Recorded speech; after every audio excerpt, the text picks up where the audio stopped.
If you guys enjoy what I do, be sure to hit that like button and subscribe. It really helps the channel and it's free and easy to do. Welcome to my channel where we cover the lore of Final Fantasy XIV. We cover the stories both big and small, the epic and the cute, the silly and the tragic. I hope you all enjoy the ride, and welcome to the Chronicler of Lore.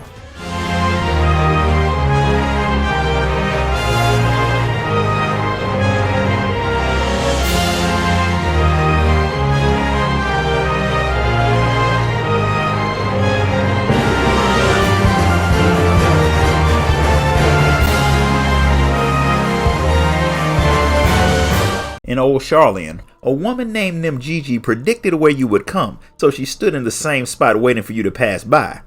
Her calculations weren't all that good because she won't tell you exactly how long she had to stand there, but you're finally here.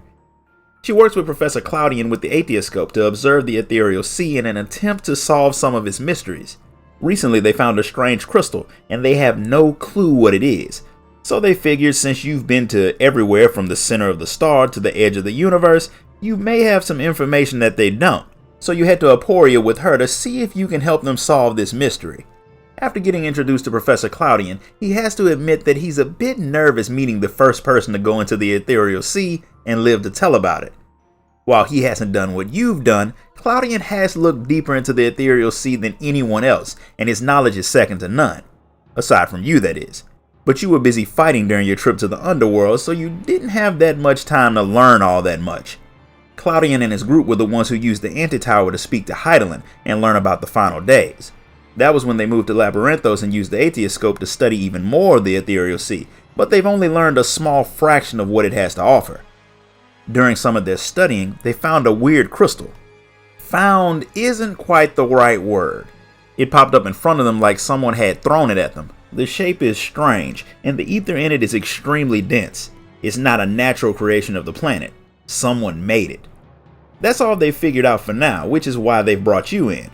It's a good thing they did, because the crystal is very familiar. It looks like the crystals the ancients used to store memories. Seeing that you do know about the crystal, Cloudian wants you to tell him everything, which of course you do.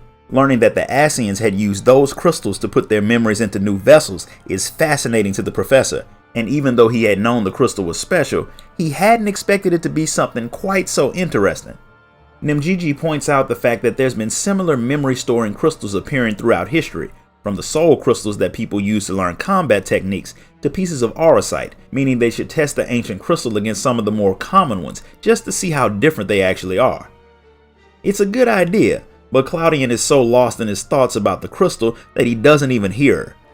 While the crystal is similar to the ones you've seen, it doesn't have a symbol on it, so whose memories does it hold? Apparently the professor gets lost in his thoughts constantly, but it's a little rude to do that after you invite a guest over. Once the others manage to get his attention again, he decides to let you see if you can draw the memories out of the crystal. As soon as you touch it, you hear a distress message saying for anyone who hears the message to come to Pandæmonium. Otherwise, the star will be in serious danger. Unfortunately, that's all it tells you. Pandæmonium is not a name Cloudian has heard before, but in the ancient language it means all demons, which doesn't make a distress call from a place like that something you really want to get. If another planet-level threat is on the way, then studying the crystal and drawing out the rest of the memories is a top priority. For the scientist, Cloudian has a special assignment for you. He wants you to go and find the person who sent the message. Since the crystal is made by one of the ancients, and you've been to the past before, you can go again to try and find out what Pandæmonium is. Yes, that's a spoiler from the MSQ, but you clicked on a video about the story of a post-MSQ raid. I shouldn't have to give you a spoiler warning since that's kinda self-explanatory. Since the Warrior of Light is in fact the only person who can make this trip, you take the crystal the scientist found and head back to the portal in the crystal tower that is linked to Elpis. As you get close, the crystal glows again and tells you to come to Pandæmonium quickly. So you step through the portal and slam headfirst into a young white-robed ancient. When he sees you, he mistakes you for a close friend of his, but that could have been from the concussion you gave him. His friend told him that a falling star would appear before him, but he hadn't thought she meant that literally. His name is Themis, and the reason he's not actually wearing a mask is because he's not one of Elpis's observers. He's there on an assignment that had been pretty normal until you fell on him, which makes him wonder what brought you there, because you clearly don't belong there, or anywhere else for that matter. That's when you break out the lie that you've been telling to people since your first trip to Elpis, that you're Azim's very detailed familiar. Ironically enough, Themis' friend is Azim, which means when he mistook you for her, he wasn't that far off, but he didn't know she had such a unique familiar. Themis assumes you were sent by Azim, and because of that, he very accurately guesses that you're there to investigate Pandæmonium, which means the two of you can work together, after you tell him how you got there. Once you explain, he apologizes for being so untrustworthy, but your arrival was a bit weird, and he's understanding enough to not pry too deeply into the things you're trying not to tell him, since everyone's entitled to their secrets. But he does want to see the crystal that you told him about. He can't tell you what specific memories are in the crystal, but they are there, and they say something bad is happening in Pandæmonium. The place goes deep beneath Elpis, and is watched over by the words of La Habrea. It holds creations that are extremely important for research purposes, and extremely dangerous to the planet. It's heavily guarded and under constant surveillance, but a few days ago there was a strange shift in the ether around the place, and not long after that, all communication with Pandæmonium vanished. Themis is there as a representative of a group that works with the Convocation of 14, and he's been sent to investigate. And since you're both going to Pandæmonium, he thinks it'll be a good idea for both of you to head there together. Plus, that'll keep you from having to do something crazy like sneaking in. He had originally planned on doing his investigation with Azim. She had noticed the changes near Pandæmonium, so it was only natural that the two of them would check it out together.